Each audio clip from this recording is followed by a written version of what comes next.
So if you want your customers to be faithful or loyal to your business, the first important thing is excellent service. So make sure na bawat isang customer natin, pag pumasok hanggang lumabas siya, meron siyang great experience. Nagkaroon siya ng experience na pawaw natin siya. So that she or he will be encouraged to come back. Diba? Siyempre meron siyang babalikan. Second, ito yung kinatatakutan natin, feedback. So kailangan pakinggan natin ang feedback. Hindi tayo dapat maging defensive. Yung iba hindi nagsasalita, basta masama ang muka, tanungin natin, ask them for their opinions and make improvements based on their suggestions. Marami akong naririnig, no? Lalo na ngayon na we are traveling, tinitingnan namin yung mga Airbnb because we're booking Airbnbs whenever we go from one place to another. Merong mga customers na nagbibigay ng feedback, abay nagagalit yung mga hosts at nang aaway. So, what's the point? Anyway, the customer will never come back because we're traveling, right? Well, you can only go to one place once. So, pag binigyan ka ng feedback, pasalamat ka and then make improvements. So, pag meron kaming nakitang mga hosts na nang-aaway ng mga naging customers nila, hindi na kami tumitira doon kasi alam namin na nako, delikado to. Hindi marunong tumanggap ng feedback. So, we will not be loyal to them anymore.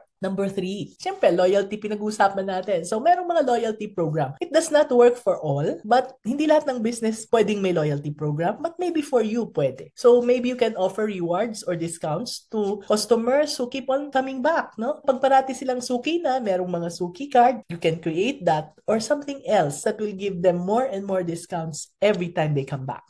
So, number 4, innovate. Every day, something is happening to the world. There's always something new. Kaya, continuously improve your products or your services to stay ahead of your competitors. Sure, mga competitors, walang ginawa yan kundi gumaya ng gumaya. Pero wala naman tayong pwedeng gawin, di ba? So, let them gaya all they want. But then, what we need to do is to be vigilant, to be alert, so that we are always ahead of the competitors. So, kung ahead tayo, syempre, makikita naman ng mga customers na tayo yung parating nauna, they will stay loyal to us. And finally, number 5, stay connected. Stay connected. Keep in touch with customers. So, meron tayong mga social media. Papaalam natin kung anong mga nangyayari, mga bago sa atin, bagong stocks, bagong promo, bagong whatever. So, through social media, through Facebook or TikTok or whatever social media that you are using. If you can get their email, so much the better. Let them know what's happening in your industry. Or you can also have newsletters.